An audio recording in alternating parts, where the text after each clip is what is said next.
It wasn't the silence that woke me. It was the wrong kind of silence. The one that means something essential is missing, a hole in the fabric of your life. When I looked out the window, the sun glinted on an empty patch of concrete where 40 years of memories used to park, and I knew then that my sorrow was about to turn to ice-cold fury.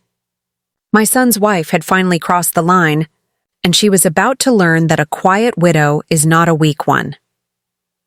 The smell of burnt sugar and old parchment paper is what I remember most about that morning, before the shock hit. I was in my kitchen, trying to bake one of Arthur's favorite coffee cakes, the one with the pecan streusel he could never resist. Arthur has been gone 11 months now. 11 months of waking up and reaching for a hand that wasn't there. 11 months of trying to keep the house from becoming a museum of grief. And mostly, 11 months of trying to be civil to my daughter-in-law. Lillian, the sun was high, about 10 o'clock, bright for late October in Connecticut. I remember putting the cake in the oven and walking over to the window above the sink. The window is old, the glass slightly wavy at the edges, distorting the view of the detached garage at the back of the property. I looked out, already thinking about calling the gardener, Mr. Perez, to ask him to prune the hydrangeas. Arthur always took care of them in the fall. That's when I noticed it. The large, wooden main door of the garage was slightly ajar, maybe a foot or so. It wasn't wide open, the way a thief would leave it in haste, but gently pulled back, as if someone had slipped in or out and hadn't wanted to make noise. Arthur was meticulous about that door. He had installed a heavy-duty magnetic lock 20 years ago after a minor neighborhood break-in, and he always double-checked it before coming into the house for the night. 41 years of marriage, and Arthur never once, not even when he was ill, left that door unsecured. I set the timer for the cake, the beeping sound suddenly loud and intrusive. A knot tightened in my stomach. I walked out of the kitchen, through the den, and pulled the old woolen cardigan closer around me. My slippers, a gift from Arthur last Christmas, felt thin against the cold hardwood floor. I got to the back door and paused, taking a deep, slow breath. 40 years as an art history professor taught me to observe, to look past the superficial and see the truth in the details. The slightly ajar door was a detail, a significant one, and it screamed wrong. I stepped out onto the back porch. The air was crisp, carrying the scent of fallen leaves and the distant, familiar smell of wood smoke. I walked slowly across the yard. The grass needed raking. Arthur would have done it weeks ago, his precise lines across the lawn a sign of his quiet orderliness. Now, the leaves lay thick and wet, crunching under my feet. The garage is a structure of its own, built of the same weathered gray stone as the main house. Arthur spent more time in there than in any other room. It wasn't just a place to park. It was his sanctuary. It was where he worked on her. I reached the door, pushing it gently open. The hinges groaned, a sound that always used to annoy Arthur, but one I now found terribly comforting. The garage was dark, even with the sliver of sunlight streaming through the gap. I flicked the light switch on the wall. The fluorescent tubes above sputtered, then hummed, bathing the space in a cold, white light. The space was empty. My breath caught. I didn't just feel a sudden drop in my stomach. I felt a seismic shift, a profound, sickening displacement. The large central space where the 1971 Porsche 911T should have been was vacant. Just the scarred concrete floor, an old dark oil stain in the center, and the bare, cold air. I stood in the doorway, my hand still on the frame, the wood cool and rough under my palm. I looked around wildly, irrationally searching for a note, a sign, anything to explain the absence. The rest of the garage was precisely as Arthur had left it. His heavy oak workbench, stained with shellac and paint, ran along the far wall. His tools, the ratcheting wrenches, the specialized gauges, the deep sockets, were hung neatly on the pegboard.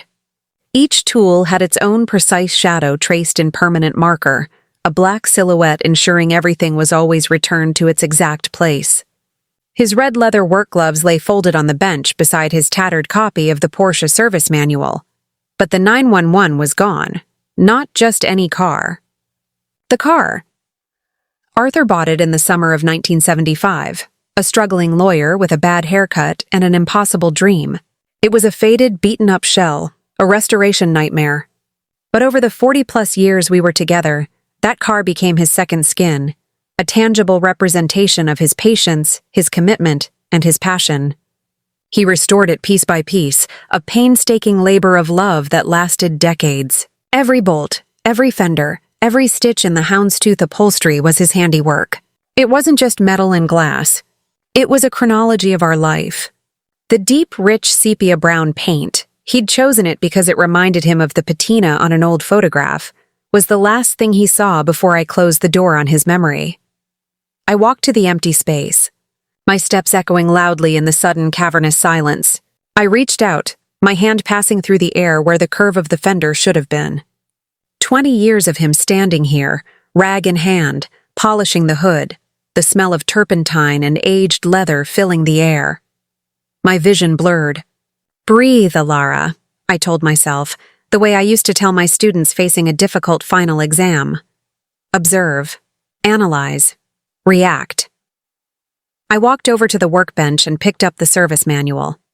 I opened it to a page detailing the carburetor assembly, a page stained with Arthur's fingerprints, oily and permanent. His small, careful handwriting, which I knew better than my own, filled the margins with notes and torque specifications. I closed the book, placing it back exactly where it had been. I needed to think, but the emptiness was too loud.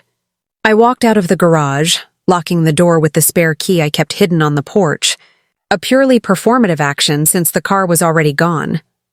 I was crossing the lawn when a car pulled into the driveway. A large, rented black SUV, too big and too ostentatious for our quiet, established street. I recognized the rental sticker in the back window. It was Lillian and Julian. Julian, my 35-year-old son, got out of the driver's side. He's a good boy, a man caught between his mother's old-world expectations and his wife's aggressive modern materialism. I could see the signs instantly. His shoulders were hunched, his movements jerky, and he wouldn't meet my gaze. He was a man anticipating a confrontation. Then Lillian emerged. She was perfectly coiffed, her ash-blonde hair sleek and professionally styled, her expensive sunglasses obscuring her eyes. She wore a tailored wool coat that probably cost more than my monthly Social Security check.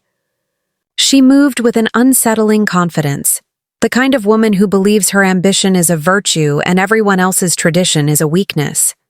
She was the one who was pushing for us to sell this house, to downsize me into an assisted living apartment so they could get the equity. She'd been doing it for months, using the thinly veiled pretense of my declining health as her main argument. They stopped at the edge of the driveway, the newly raked gravel crunching under their polished shoes. "Mom?" Julian started, his voice a low, miserable mumble. I didn't let him finish. I walked straight to the point, bypassing the usual polite preamble. My voice, which teaching for 40 years had made both resonant and steady, was utterly calm. "Where is the Porsche, Julian?" He flinched. He looked from me to the garage, then to the ground. "That's what we need to discuss, Mom." "We don't need to discuss anything," I said, crossing my arms over my cardigan. "You can simply tell me where your father's car is." He took a deep breath, the words tumbling out in a rush, a clear sign he'd practiced this defense. "I sold it, Mom, yesterday afternoon." The words were a physical blow. The quiet fury I had been holding on to fractured into a cold, hard ache. "You what?" "I sold it. Look, I needed the money. Lillian has been planning this trip to London for her business connections for months. It's vital for her career. We couldn't let it fall through." He gestured vaguely toward the empty garage. "It was just sitting there." "Dad's gone, Mom. It was a beautiful car, but you don't drive it. It was past tense." His defense, the logic of utility over sentiment, was exactly what I expected, but it still twisted the knife. "That car," I articulated slowly, making sure each word was sharp and clear, "was your father's legacy. It was worth more to this family than any business connection Lillian is trying to make." Julian's face reddened. "I got a great price for it, actually. $15,000. I mean, for a 71, that's fair. It's an old car, $15,000. For a documented, meticulously restored 1971 Porsche 911T, a rare European model. Arthur had once mentioned that a similar model, fully documented, had gone for over $150,000 at a private auction. Julian had accepted less than 10% of its true market value. He had sold not just an asset, but a museum piece for a fraction of its worth. I felt the tears prick my eyes, but I swallowed them down. I wouldn't cry in front of her. When did you take it? Yesterday. You were at the garden center buying those bags of tulip bulbs. I still had the garage key from when I was a teenager, and Dad never changed the locks. You know how he was? Yes, I knew how Arthur was. He trusted his son. A trust Julian had just systematically dismantled. Lillian finally decided to engage. She walked up, smooth and predatory, placing a possessive hand on Julian's arm, her perfect red nails contrasting sharply with the cuff of his expensive jacket. Elara, she said, using my first name with a patronizing intimacy I loathed. We are not going to argue about this. It's done. We are leaving for London tomorrow morning. Julian needed the capital for the trip. The car was sitting there unused. It made perfect financial sense, and honestly, it was an enormous liability. Old cars require constant maintenance. You don't need that worry right now. The implication was clear. I, the elderly widow, was too frail, too old to handle such a minor worry. This is between me and my son, I stated, ignoring her hand on his arm. Lillian smiled, a wide, empty smile that didn't reach her carefully shadowed eyes. I am his wife. What's between you and him is now between all three of us. We are building a life, Elara.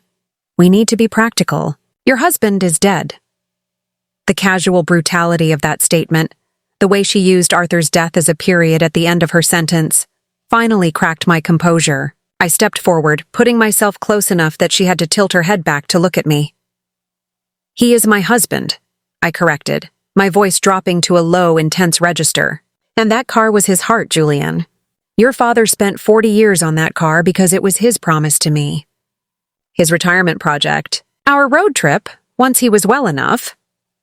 Julian looked desperately from me to Lillian, but she held him firmly. We should go, Lillian chirped, her voice returning to its falsely pleasant tone. We still have to pack. It's an early flight. She tugged Julian's arm, pulling him back toward the rented SUV. He glanced back once, a flicker of genuine regret crossing his face. But he didn't stop. He got into the car. Lillian rolled down her window. We'll send you photos of Big Ben, Elara. It's very historic. You'll love it. She gave a final dismissive wave and the SUV backed out of the driveway, disappearing around the corner. I stood there alone, the cold air seeping into my bones, staring at the oil stain on the concrete. The silence that followed was heavy, a suffocating absence. They had stolen a tangible piece of Arthur's life, and my son had been a willing accomplice. I walked back inside, the floorboards groaning under my tired feet. I went to the kitchen, took the smoking pecan streusel cake out of the oven and threw it straight into the garbage. It smelled awful. My hands were shaking violently. I went into the den, sat down at Arthur's old mahogany desk, and pulled the phone toward me. Julian had betrayed me for $15,000 and a London trip. Lillian had just declared war on my memory of Arthur. They were about to learn that a professor of history knows how to conduct a thorough investigation, and a widow who has nothing left to lose is the most dangerous kind of enemy. I reached for the small, velvet box where Arthur had kept the spare key to his safe deposit box, the box he had insisted on opening just 3 weeks before he died. I needed to call the bank. But first, I needed to know who Julian sold the car to. I picked up the phone, dialed Julian's office number, and hung up before it rang. No. I needed the buyer's name, not another conversation with my son. I needed to act. Then I remembered the old, thick spiral notebook that Arthur used to keep on the workbench. His maintenance log. He documented every screw, every fluid change, every transaction related to the Porsche. I grabbed the key and walked back out to the garage, my footsteps faster now. I needed proof. I needed a name. I needed a lead. I opened the garage door again. The light from the open door fell directly onto the workbench. I scanned the area for the red spiral notebook. It wasn't there. I felt a fresh wave of panic. He must have taken it. Julian must have taken the logbook to document the car's provenance for the buyer. I stood in the center of the empty space, my heart hammering against my ribs. Had Julian truly thought of everything? Then, my eyes fell on the old, dusty radio on the top shelf, the one Arthur always played classic rock on. Underneath it, half hidden by a collection of rusty bolts in a coffee can, was a small, black, hardbound journal. Not the maintenance log, but his personal private journal. I rarely saw him write in it, and he always kept it locked in his desk. Why was it here? I reached up and pulled it down. It was heavier than I expected. I opened it to the very last entry. Arthur's handwriting, usually so clear, was slightly shaky, dated 4 days before he was hospitalized for the last time. She's asking too many questions, subtly, always subtle, about the value of the property, about my health history, about the trust fund. She believes I'm naive, and she believes Alara is weak. I can't tell Julian yet. He is blinded by her ambition. I need one last piece of the puzzle, a concrete link. I'm going to have Thomas install it next week. If the worst happens, Alara needs to know. She needs the evidence. My eyes scanned the page again. Thomas. Install it. Evidence. I flipped back a few pages looking for the name Thomas. There it was, in the middle of a mundane entry about replacing the transmission fluid. Called Thomas Sterling at Sterling Restorations. Asked him about the installation of the security mechanism on the dash, something subtle, undetectable. He agreed to do it next Tuesday. The only person I trust with the wiring, Thomas Sterling. Sterling Restorations. The name was a lifeline thrown to a drowning woman. I now had a name, a professional, and a clue about a security mechanism Arthur had installed right before he died. This wasn't about a key or a logbook. This was about something Arthur had hidden for me, inside the car itself, and that meant the person who bought the car, the person who had custody of Arthur's Porsche, now had custody of Arthur's final message to me. Julian and Lillian thought they had sold a classic car. They might have sold my husband's heart, but they had delivered a weapon straight into the hands of an ally. I put the journal in my pocket. I grabbed the car keys, my old leather purse, and headed for the door. I didn't even notice the timer going off in the kitchen, signaling the complete failure of the pecan streusel. I was already gone. I was driving to Sterling Restorations. I drove my old sedan, the car Arthur always called the tank, across town. My hands gripped the steering wheel so tightly my knuckles were white. 40 years of teaching had instilled in me the necessity of controlling my reactions, of keeping the emotions subordinate to the objective. But the knot of betrayal, the sheer audacity of Julian and Lillian's actions, made it difficult to breathe, let alone focus. I found Sterling Restorations tucked away in a quiet industrial park, a large, pristine metal building surrounded by a chain-link fence. Through the fence, I could see several magnificent vintage cars gleaming under the high bay lights, a testament to Thomas Sterling's reputation. I parked and walked to the entrance.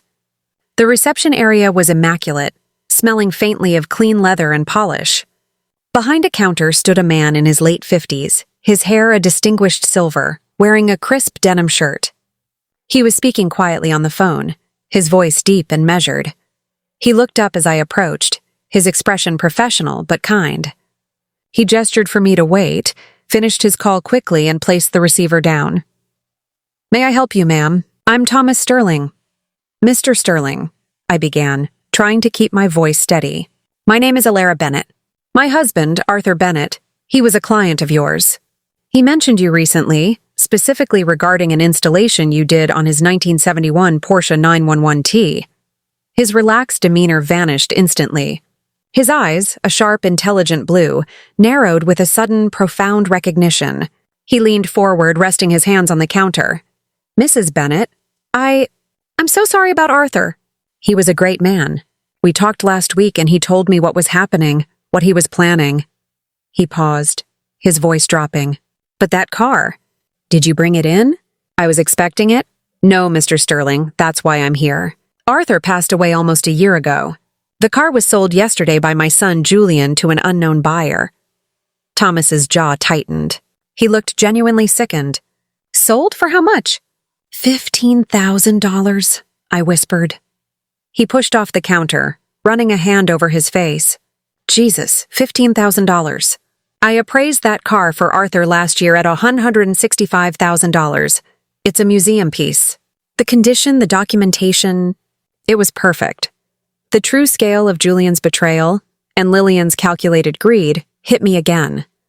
They had essentially thrown away over $150,000 of Arthur's life work. Mr. Sterling, I continued, I came to you because of this. I pulled Arthur's small black journal from my purse and showed him the last entry. He wrote that he had asked you to install a security mechanism, or something subtle for me, in case something happened to him. He mentioned evidence. Thomas read the entry, his eyes scanning Arthur's frantic handwriting. He nodded slowly. He called it a dead man's switch, though it wasn't a switch, not in the electrical sense. It was a concealment compartment. Arthur was paranoid about Lillian. He never used her name. He just called her the opportunist. He suspected she was after our assets. He didn't want to confront Julian without ironclad evidence, as he put it. Where is it? The compartment? I asked urgently. Thomas led me through a swinging door and into the enormous workshop. It was clean and brightly lit, with several vintage beauties in various stages of restoration. He stopped by a spotless, empty lift bay. We hid it in the console. Arthur didn't want me to know what he was hiding, only how to access it and, crucially, who to call if the car ever left your possession without your consent.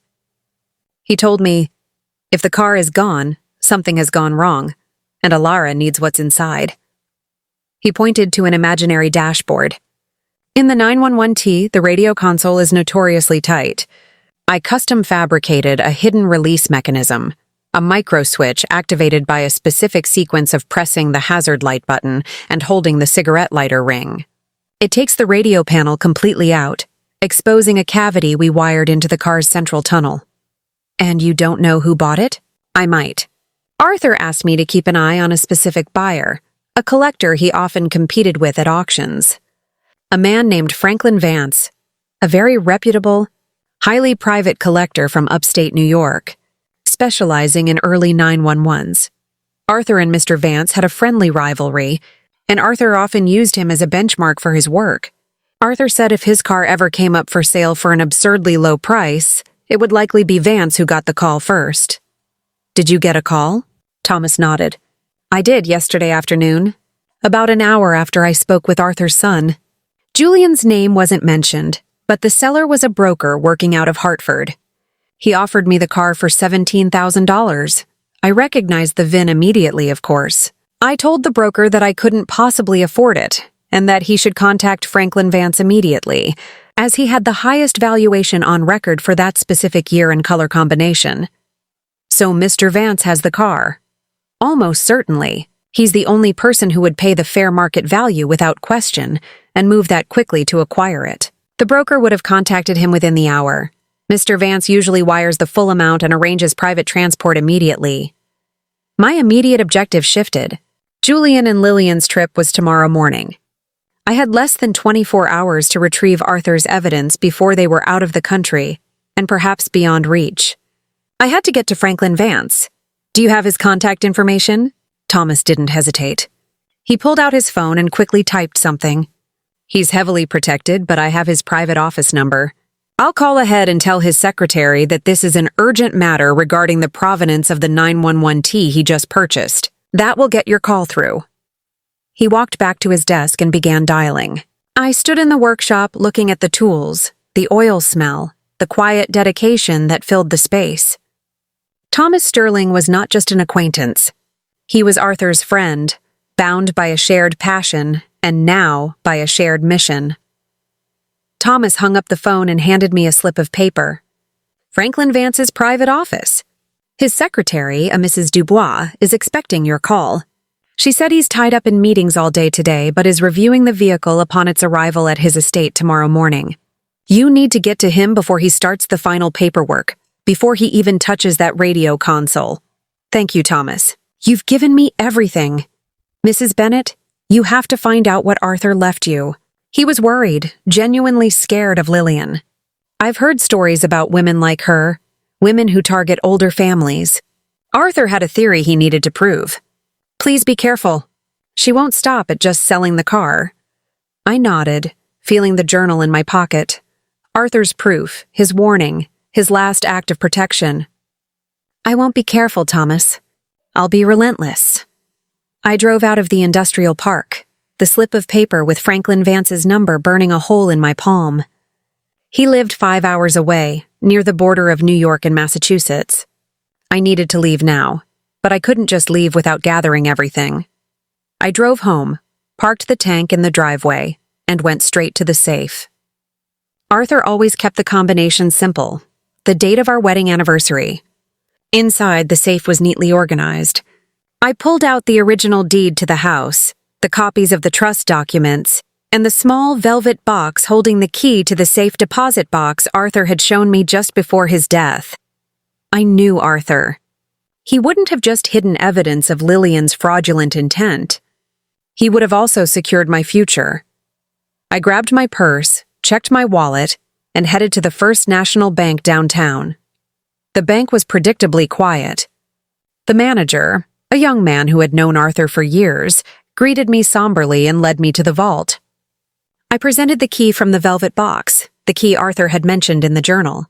Box 1044, our safe deposit box inside, there were 2 items, a thick, sealed manila envelope marked simply Lillian and a crisp, white box containing a stack of stock certificates. I took the envelope, but pulled out the stock certificates first. They were from a relatively obscure biotech company. Arthur had bought them decades ago as a favor to a patient he helped settle a difficult case for. The company name meant nothing to me. I immediately handed them to the bank manager. Can you tell me the current value of these shares, please? He took the certificates, looking curious. He quickly entered the ticker symbol into his computer, and then his eyes widened. He cleared his throat. Mrs. Bennet, these shares.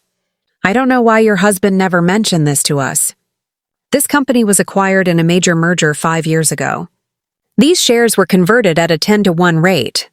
Based on today's market close, these are worth just over $4 million? I leaned against the brass railing, feeling the world tilt. $4 million. All this time, Lillian had been scheming to get the buy equity from our house, less than $500,000, while Arthur had quietly secured a future for me that was utterly impervious to her greed. He had protected me financially, before he even started investigating her. Thank you, I managed, pulling myself together. Could you put these into a brokerage account immediately? A single signature account, please. And I'll be taking this envelope. I left the bank with the Lillian envelope tucked securely in my purse, a deep, resonant calm settling over me. Arthur had fought, and Arthur had won the war for my security. Now it was my turn to win the war for Julian's soul. I got back to the car and immediately called Franklin Vance's office. Mrs. Dubois, the secretary, answered with a precise, cold professionalism. Mr. Vance is unavailable. You are Mrs. Bennet? Yes, Mrs. Dubois. Please tell Mr. Vance that I am the sole person who can authenticate the provenance of the 1971 Porsche 911T, and that there is a critical component, a sealed artifact of significant historical value, contained within the vehicle. He must not, under any circumstances, allow anyone to open or tamper with the radio console before I arrive.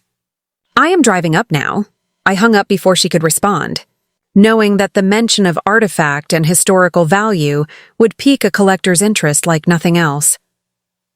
I pulled out of the bank parking lot and headed north on the highway. I was no longer a grieving widow.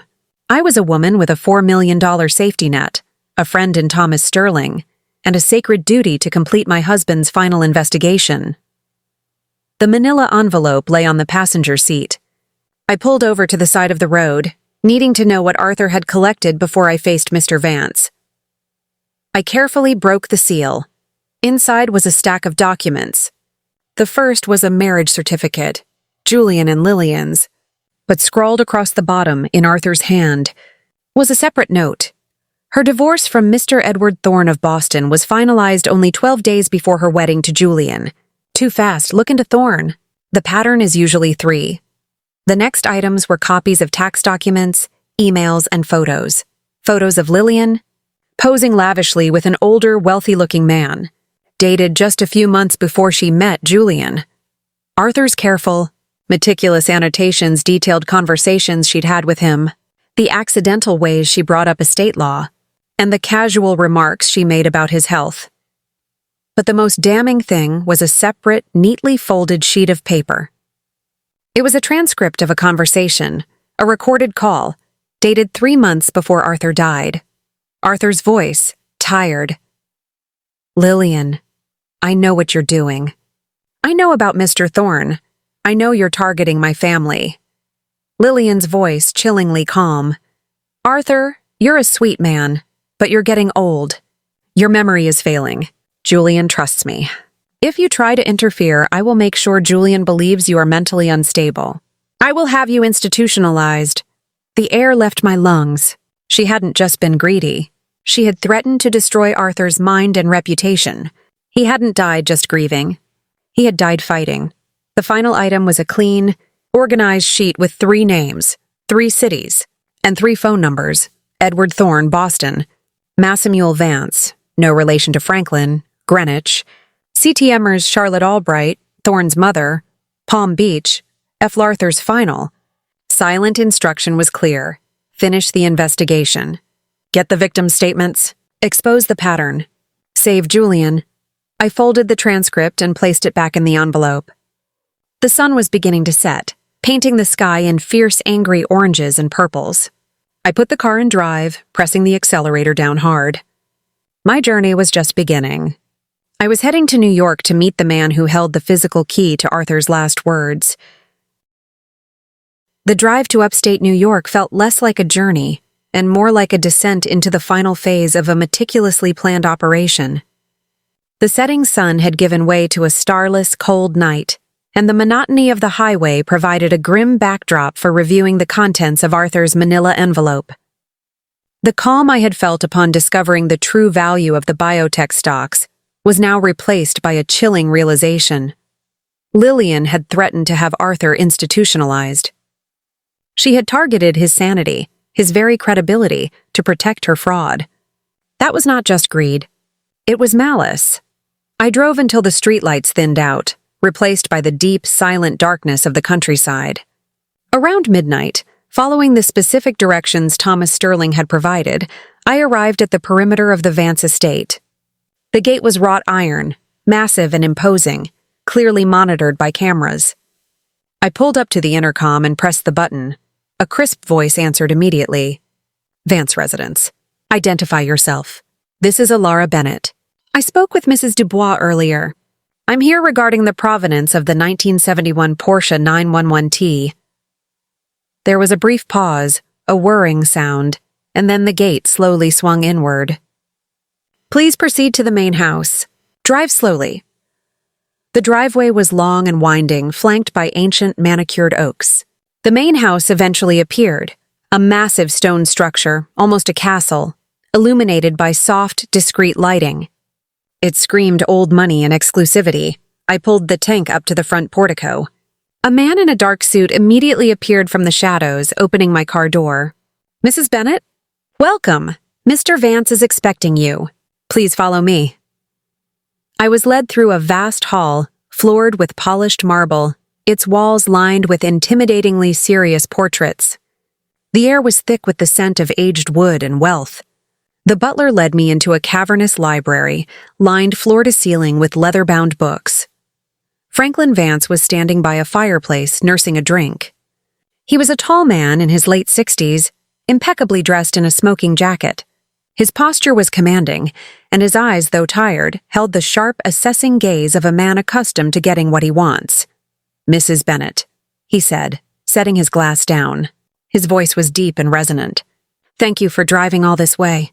I confess, when my broker called about a 911T in sepia brown, I moved immediately. Arthur Bennett's work is legendary among us serious collectors. I never thought I'd acquire his peace, especially not for the price I ended up paying. He offered me a seat, but I remained standing. Mr. Vance, I appreciate your honesty. I must be direct. I'm not here about the price. I'm here about what's inside the car. His eyebrows arched slightly. Inside? The documentation is flawless, Mrs. Bennet. The logbooks, the titles, not the logbooks. Mr. Vance, I believe you have custody of my husband's final statement, a piece of evidence he secured within the vehicle before his death. I have confirmed with the restorer, Thomas Sterling, that my husband installed a concealed compartment in the radio console. Vance stopped smiling. He walked over to a heavy oak desk and pressed an internal intercom button. Walter, bring the keys for the main garage, and the file for the 911. He turned back to me, his demeanor hardening. Mrs. Bennet, you have my full attention.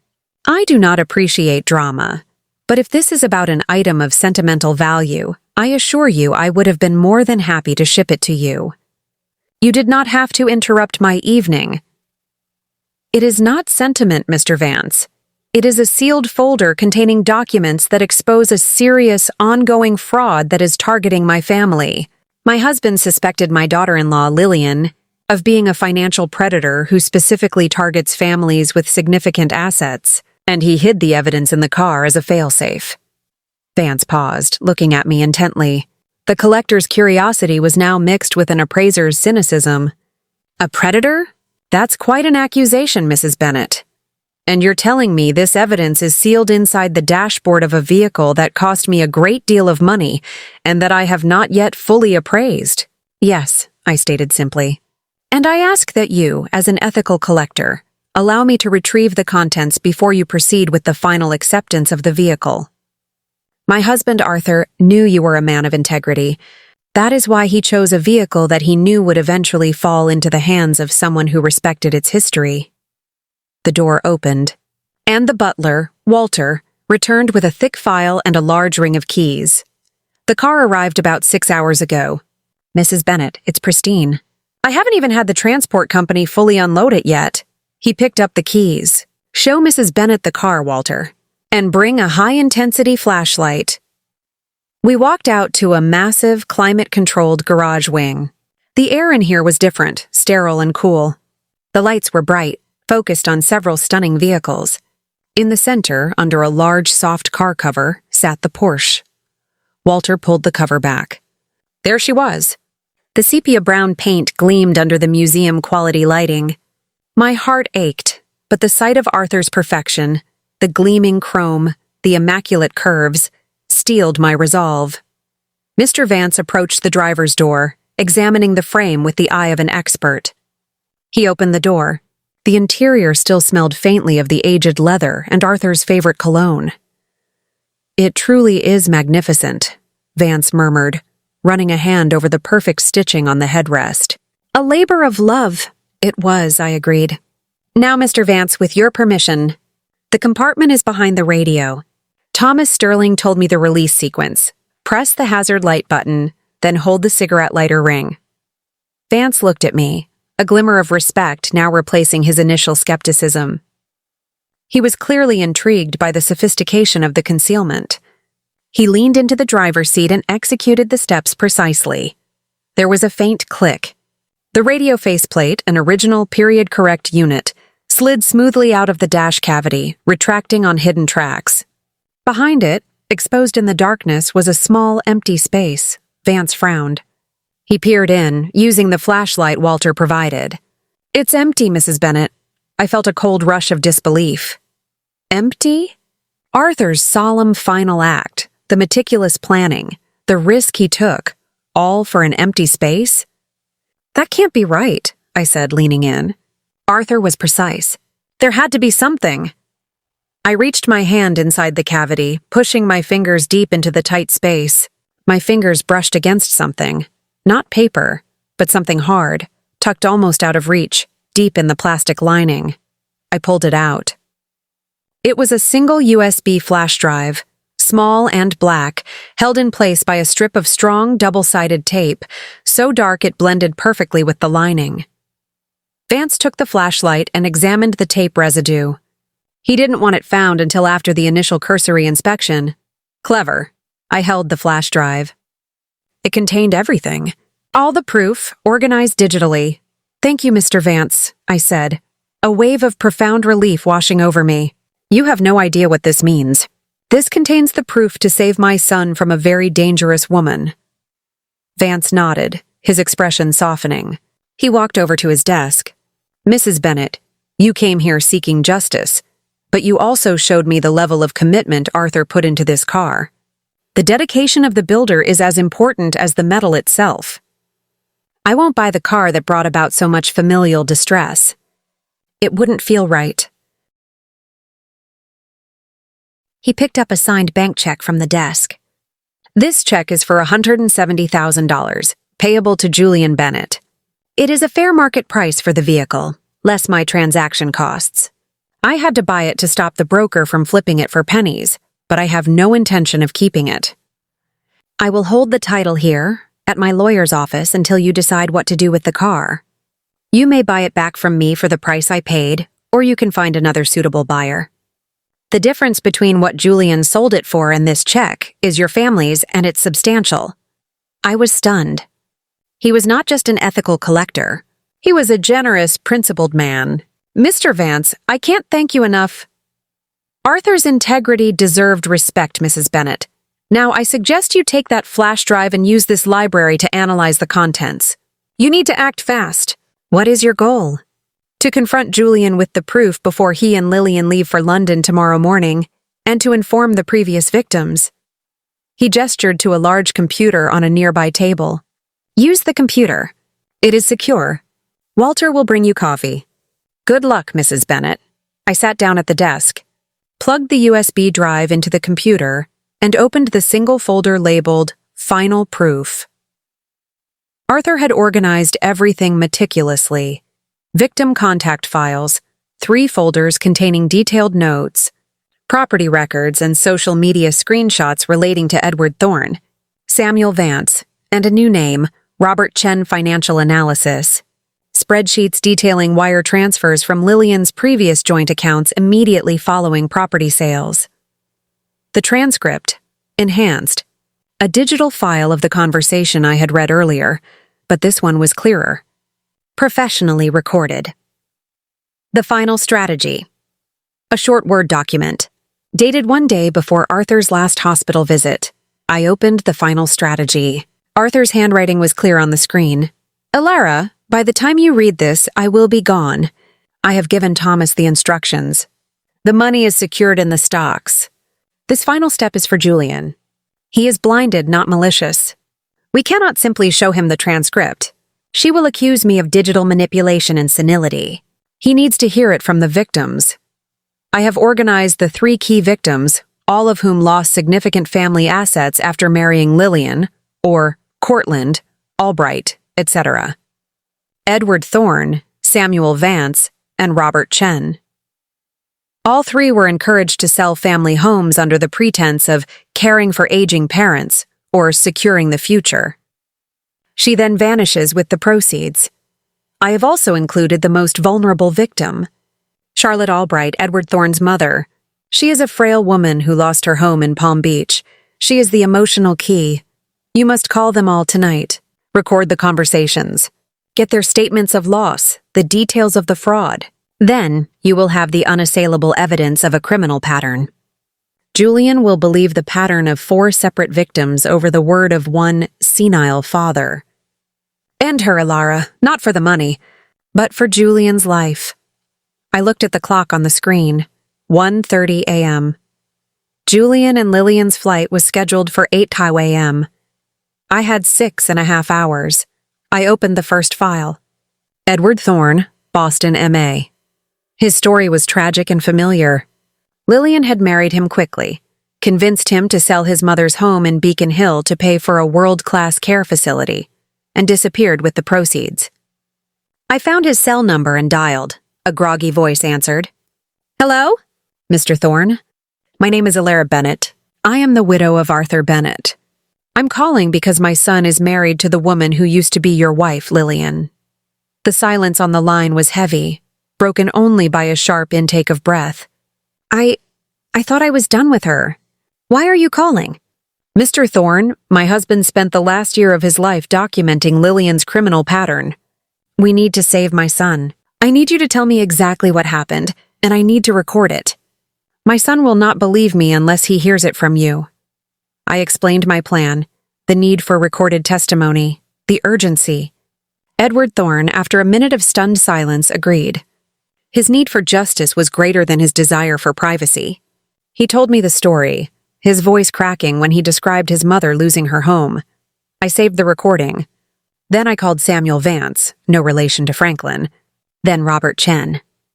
Each story was a horrifying echo of the last. A vulnerable man, a pressured property sale, and a sudden, complete disappearance. By 4 a.m., I had 3 recorded testimonies detailing a clear, identical pattern of financial fraud across 3 different states. I had the final strategy document. I had the $4 million safety net. I had the $170,000 check to cover the cost of the car, and I had Lillian's threat to commit Arthur. I packed up the USB, left the library, and thanked Mr. Vance, who simply wished me luck. I drove out of the estate and sped back towards home. I had less than 3 hours to expose Lillian and save Julian. The final confrontation was now inevitable. It was time for the quiet professor to give the performance of her life. I reached my house just after 5:30 a.m.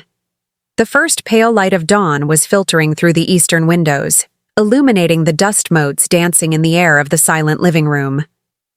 Julian and Lillian's SUV, which they had rented for the trip, was still parked in the driveway, visible through the kitchen window.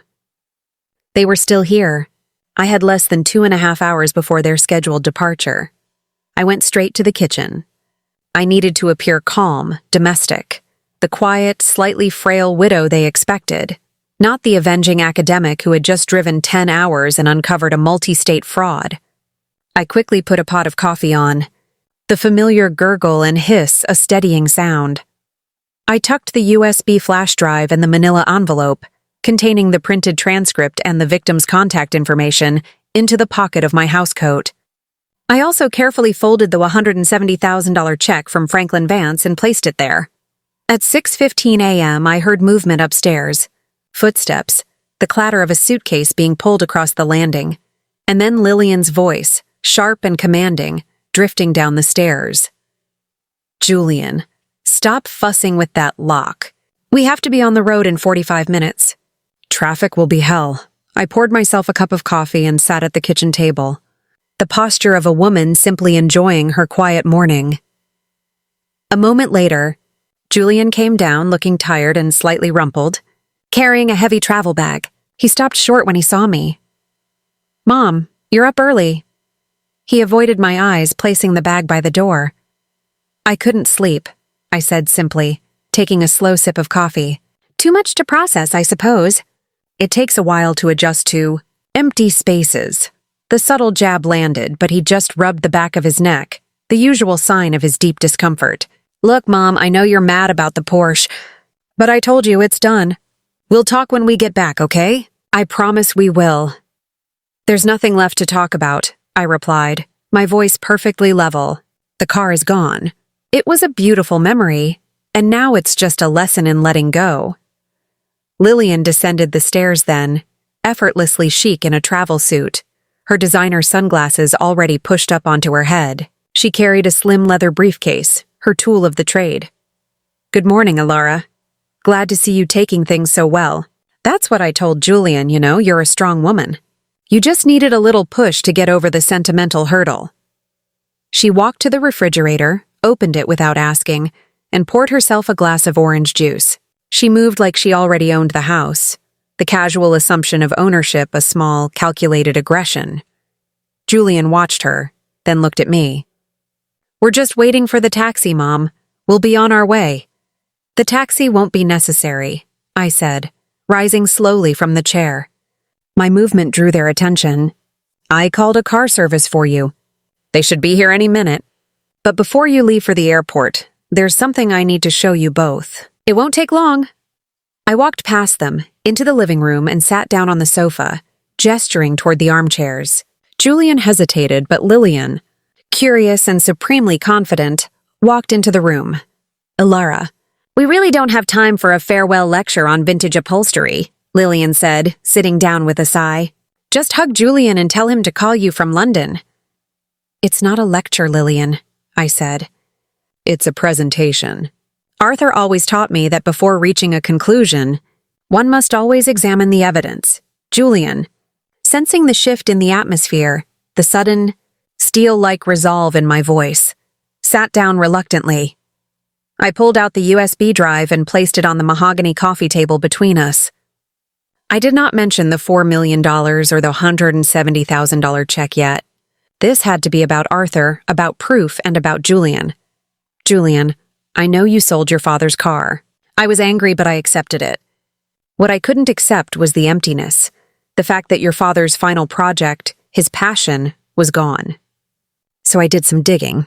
And in doing so, I found a message he left for me, hidden in the car, a mechanism he had installed by Thomas Sterling just before he died." Lillian's mask faltered, just for a second. Her smile froze. The name Thomas Sterling was one she hadn't anticipated. It was an outside agent, a professional witness. A message. "Ilara, this is ridiculous." He was an old man. He was getting confused. "He wasn't confused, Lillian. He was investigating you." I cut in, my voice sharp and unwavering. Julian stared at me, dumbfounded. "Mom, what are you talking about? Lillian investigating her?" "Julian, your father knew you wouldn't believe him without proof. He knew Lillian would dismiss his concerns as the ramblings of a sick, elderly man. So he collected irrefutable evidence. He documented her pattern." I opened the manila envelope and pulled out the transcript of Arthur's final confrontation with Lillian. I placed it in the middle of the table. "This is a transcript of a recording your father made 3 months before he died, Lillian. Read the last paragraph aloud, please." Lillian didn't touch the paper. She just glared at me, her eyes burning with pure hatred. "I won't read your fabricated nonsense, you old fool. This is slander. Julian, she is having a breakdown. I told you this would happen when she was left alone." "The contents are here, Julian," I said, pointing to the USB drive. "I have the digital recording clear and enhanced. And this is what your wife said to your dying father." I picked up the transcript and read the final threat, my voice clear and steady. "Arthur, you're a sweet man, but you're getting old. Your memory is failing. Julian, trust me. If you try to interfere, I will make sure Julian believes you are mentally unstable. I will have you institutionalized." Julian recoiled as if I had struck him. He looked at Lillian, his face a sickening shade of white. "Lillian, did you say that to him?" Lillian's composure returned, but it was brittle. "It's fake, Julian. She's trying to poison you against me so she doesn't lose the house. She's panicked and desperate. A senile old woman's trick." "That's what your father predicted you would say," I stated calmly. "Which is why he went further. He knew you had done this before, and he knew a pattern of crime is impossible to deny." I reached into my pocket and pulled out my phone. I accessed the recordings I had made in Mr. Vance's library and selected the first file. Lillian's defense relies on the idea that my husband was a senile old man. But what about the testimony of Edward Thorne of Boston, Massachusetts? I played the recording. Edward Thorne's voice, clear and full of pain, filled the room. "Lillian, or whatever she called herself then, married me quickly. Convinced me to sell my mother's home in Beacon Hill to pay for a top-tier facility. She called my mother declining and vulnerable. 2 weeks after the house sold, she vanished with all the money. My mother died 6 months later, heartbroken and homeless." Julian was rigid, his eyes fixed on the floor. Lillian was trying to interrupt, but her voice was a squawk, a desperate high-pitched noise that was losing its power. "Stop it, Ilara. This is defamation. I'll sue you for everything you have." I ignored her, playing the second recording. Robert Chen from Miami. It was the same story. My father's manufacturing business. She encouraged me to sell it quickly for cash, saying my father was too old to manage the accounts and that the business was a liability. Once the funds were in the joint account, she emptied it and disappeared. That woman destroyed my family legacy. The third recording, Samuel Vance, no relation to the collector. She targets the vulnerability, the pressure point. She convinced me my inherited property was too much stress for an older man. She's a professional scam artist, Mrs. Bennett. Your husband was the only one smart enough to catch her pattern. I stopped the phone, the silence of the room now profound and damning. I looked directly at my son, who was trembling. Julian, I said, my voice gentle now, speaking only to him. This is the pattern. The quick marriage. The targeting of a family asset, a house, a business. The use of an aging parent as the pretense for a quick sale and the need for liquid cash. And then, the complete disappearance. Your father didn't just suspect her, son. He proved she is a career financial predator. She married you for this house and our assets. She planned to sell this house under the guise of my declining health and leave you penniless. Julian slowly lifted his eyes to Lillian. The blind adoration was gone, replaced by a devastating raw comprehension. The Paris trip, he murmured, the realization hitting him. The London connections. That was just the cover story. It was the exit strategy, Julian, I confirmed. She needed you out of the country for a clean break. The $15,000 for the trip was just bait. Your father's car was worth $170,000. She let you sell it for peanuts because she knew she'd get the full value of the house later. She was willing to let you look foolish and desperate. Lillian stood up, throwing her hands up in a gesture of frantic exasperation. This is insane! You have recordings from 3 random men. I don't even know who they are. I'm calling the police! Julian, are you going to sit there and listen to this lunacy? Julian finally found his voice, and it was broken. The Porsche, Lillian. You let me sell Dad's car for $15,000 when you knew it was worth 10 times that. You let me look him in the eye and lie about it. I did what was best for us, she shrieked, her mask completely melting away, revealing the terrified, cornered criminal. I made you successful. Your mother is a tired old woman who thinks a rusty old car is worth more than your future. The car is back, Lillian, I interjected, pulling out the folded $170,000 check and placing it on the table. And so is the full value. Your sale was nullified by the collector, Franklin Vance, who bought it. He was a man of integrity, something you know nothing about. This is the amount he paid. It shows you exactly how much you were willing to sacrifice your husband for. Lillian looked from the check to my face. The sheer scale of my organized counterattack, the collector, the restorer, the recordings, the check, finally broke her. She knew she was caught. My lawyer will hear about this, Alara, she spat, walking quickly toward the door. You haven't seen the last of me. I'm gone, but I'll make sure you pay for this. The police will be hearing about this, Lillian, I replied, equally sharp. Not from me, but from Edward Thorne, Robert Chen, and Samuel Vance. They are filing a coordinated complaint in 3 states this morning, and the FBI is now interested in the pattern of fraud that transcends state lines. Your flight leaves in an hour, but your new address will be the precinct headquarters. You're not just a predator, Lillian. You're a repeat offender. She stopped at the door, her face contorted in a silent scream of fury. She grabbed her leather briefcase, pulled the main door open, and ran out of the house. We heard the screech of tires as she drove Julian's rented SUV rapidly down the driveway and out onto the street. She was gone. Julian sat in the armchair, his head in his hands, silent, shattered. I let the silence settle, allowing the truth to sink into his bones. The fight was over, but the reckoning was just beginning. The silence after Lillian's dramatic exit was not peaceful. It was a vacuum, heavy with shattered belief and sudden, terrifying freedom. Julian remained in the armchair, his head buried in his hands. The distant, faint wail of an ambulance siren was the only sound breaking the fragile stillness. I walked over to the chair and sat on the ottoman across from him. I didn't reach out. I knew a touch right now might break the dam that was holding back his shock. Julian, I said softly, my professor's voice gone, replaced by the quiet timbre of a mother. Look at me, please. He slowly raised his head. His eyes were red-rimmed and vacant, the eyes of a man who had just seen the entire foundation of his life crumble. He was grieving, not a death, but a profound and devastating deception. The car, he mumbled, his voice thick with unshed tears. He loved that car, Mom. He told me he was restoring it for our retirement trip. And I sold it. For a trip for her. You were a victim, Julian, I insisted, placing the $170,000 check on the table next to him. Your father knew you were blinded, not malicious. That's why he spent his last months gathering this proof. Not to punish you, but to protect you. I slid the check closer. This is the amount the collector, Franklin Vance, paid for the Porsche, the full market value. I haven't cashed it. The difference between what you sold it for and this amount is the clearest measure of her intent. She was happy for you to look desperate and incompetent for $15,000, while the real prize was still the house. He didn't touch the check. He didn't seem to see it. He knew she threatened to have him institutionalized, didn't he?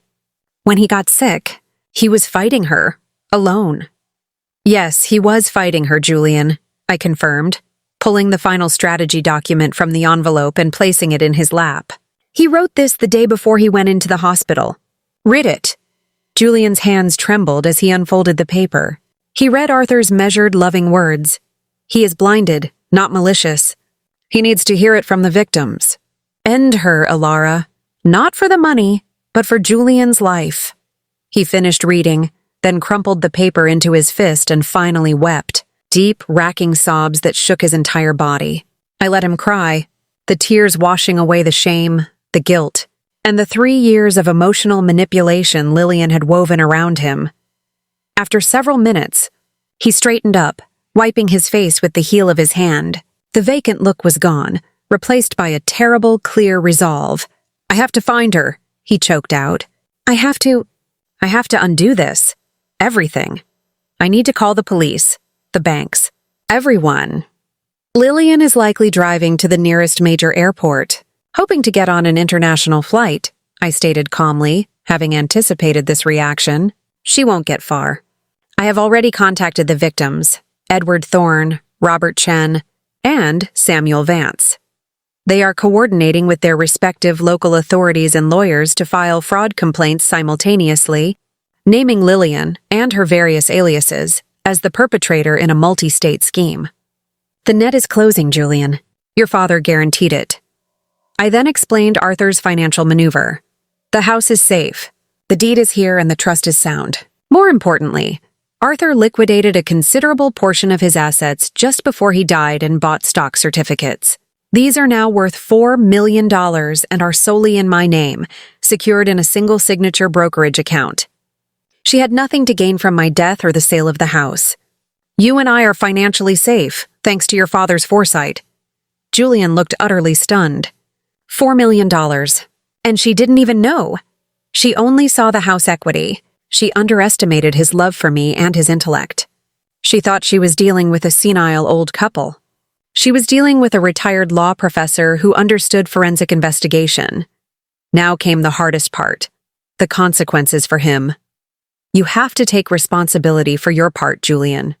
You betrayed your father's memory and you enabled her for $15,000. You must face that. He nodded, his voice steadying. I know, Mom, I do. I have to apologize to Mr. Vance, the collector. I have to call Thomas Sterling. And I have to file for divorce and provide the authorities with everything she's left behind. Good, I said.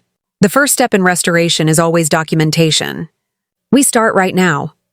I stood up, walked to the phone, and handed it to him. Call the local police department first.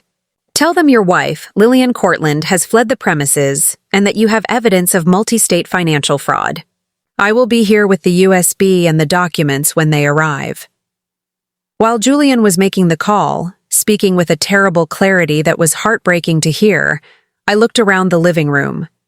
The room suddenly seemed brighter, the air cleaner. The darkness and suspicion that Lillian had cast over the last 3 years had been lifted. The betrayal was painful, but the truth was a profound relief. The next few hours were a blur of activity. 2 uniformed officers arrived first, followed shortly by a detective from the Financial Crimes Unit. Alerted by the mention of multi-state fraud and Lillian Cortland, I presented the evidence. The USB drive with the victim testimonies, Arthur's final strategy, the documentation of Lillian's aliases, and the copies of Arthur's last confrontation with her. I also handed over the $170,000 check, explaining the nature of the car's sale and subsequent recovery by Mr. Vance. Julian gave his statement, detailing how Lillian had orchestrated the car sale, how she had pressured him, and how she had planned their exit trip to London. He provided the rental car agreement and the flight details. His testimony was crucial, painting him clearly as an unwitting accomplice, not a co-conspirator. The detective was meticulous, taking copious notes and digital copies of everything. "Mrs. Bennett, your husband was remarkable. The sheer effort he took to document this pattern is extraordinary. He has given us enough to build a very strong multi-state case. We'll put out an alert on the rental car and notify the airport police immediately." As the detective finished, I felt a familiar ache in my heart, a grief that was now less about loss and more about quiet pride.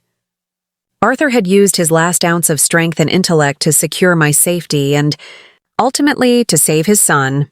After the police left, Julian and I stood in the living room, surrounded by the quiet chaos of scattered papers and the lingering scent of police procedure. "What about the Porsche, Mom?" Julian asked, finally picking up the check. "Mr. Vance still has it." "He is holding it at his lawyer's office, Julian. He offered us the chance to buy it back at the price he paid, $170,000. He did not want to profit from our family's tragedy." Julian looked at the check, then at me. "Let's buy it back, Mom. I'll liquidate some of my savings. I want to buy it back and finish what he started. Not for profit, but just to have it home." "It is already home, Julian," I said, laying a hand on his arm. It was always Arthur's heart. And now, it will be the monument to his victory. We spent the rest of the day in a shared, quiet purpose. Julian calling his lawyer to start the divorce proceedings, and me calling Thomas Sterling and Franklin Vance to relay the day's events. The journey to recovery had begun, not with anger, but with the painstaking work of rebuilding trust and restoring honor. 6 weeks passed. 6 weeks of quiet work, legal proceedings, and the slow, arduous process of emotional repair.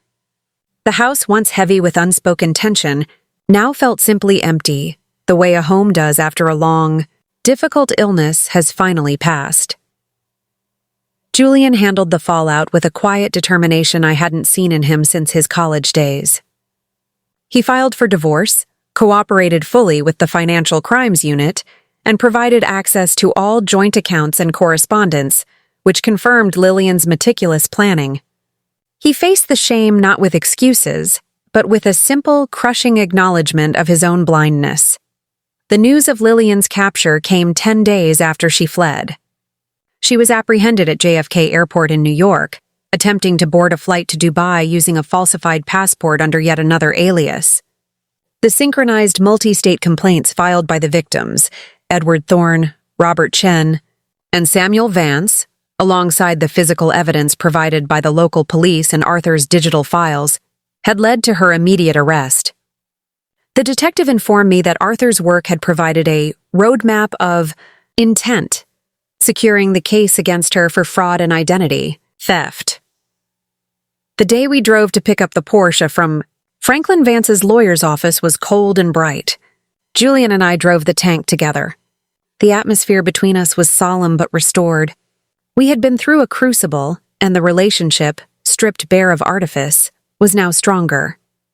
We met Mr. Vance's lawyer, a dry, efficient woman who exchanged the title for the check. Julian was meticulous, scrutinizing every document. He used his own savings combined with a small loan to buy the car back, a symbolic gesture of taking responsibility for the family's assets. Mr. Vance himself was there to oversee the loading of the vehicle onto the transport truck. He met us in the office lobby, his usual formality softened. "Mrs. Bennett, Julian, I'm glad to see this beautiful machine going home where it belongs. Arthur would be proud of how you handled this." Julian extended his hand, his eyes finally clear. "Mr. Vance, thank you. You did more than just hold the car. You gave us the time to fix this. You gave us back our dignity." Vance smiled faintly. "I merely respected a promise made by a man of honor. The car is magnificent. It deserves a rightful place in history, not a criminal proceeding." We watched as the sepia-brown 911 was carefully secured in the covered transport. It looked perfect, gleaming under the bright artificial lights. "I want to drive it home, Mom," Julian said quietly. "But I want to restore the garage first. Clean out the oil stains. Make it Arthur's sanctuary again." 2 days later, the Porsche was safely back in our driveway. Julian, Thomas Sterling, and I stood in the empty garage. Julian had spent the morning cleaning the concrete floor until the oil stain was barely visible, using special solvents. He had replaced the sputtering fluorescent bulbs with crisp, new lighting. The air smelled of fresh concrete sealant and clean metal. "She belongs here," Thomas said, looking around the bright, clean space. "She's the heart of the home." Julian then made a final decision. He didn't want to keep the car. "It's a magnificent machine, but it's Dad's," Julian explained to me later that evening. "And it's too valuable to simply sit. It's a part of history, and it deserves to be driven, admired, and cherished by someone who knows its value." He decided to sell the Porsche, but not through a broker. He sold it directly to a small private museum on the West Coast, run by a foundation dedicated to preserving automotive history. Julian insisted that the sale agreement include a clause requiring a permanent plaque next to the vehicle, detailing Arthur Bennett's 20 years of meticulous restoration work. The price the museum paid was substantial, slightly more than what Julian had paid to Mr. Vance. Julian immediately used the proceeds to pay off his loan and then, surprisingly, used the rest to establish a small, local foundation in Arthur's name, the Arthur Bennett Memorial Integrity Fund. "It's for elderly neighbors." "Mom," Julian explained, sitting at the mahogany desk where Arthur had made his final notes. "Small grants for home repairs, legal aid, anything they might need to protect themselves from predators. It's what Dad would have wanted. It's my way of making amends for being so easily fooled." I looked at my son, his posture straight, his eyes clear. Lillian had stripped him down, but in doing so, she had revealed the core of the man Arthur had raised. He was whole again. My own life shifted with the clarity Arthur had left me. I returned to my first love, teaching. I accepted a small part-time lectureship at the local university, teaching art history to eager, bright students.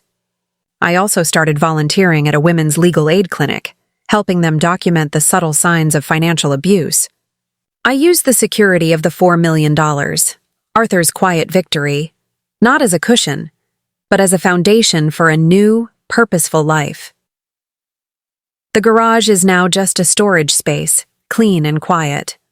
Sometimes I walk out there, standing in the center of the vast, open concrete floor. I look at the outlines of Arthur's tools on the pegboard, the orange hand soap still sitting on the shelf, and the faint, almost imperceptible scent of old leather and oil. The Porsche is gone, its legacy preserved.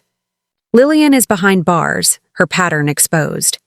Julian is saved, his honor restored. Arthur Bennett, the quiet law professor, the meticulous restorer of vintage metal, had died, but he had won. He hadn't just secured a financial future for his wife. He had left her a map, a weapon, and the courage to fight. His final act wasn't the car or the money, but the absolute, unconditional trust he placed in me to finish his work. And standing there, in the quiet solitude of the empty garage, I finally felt at peace. My best chapter had begun, exactly as Arthur had planned.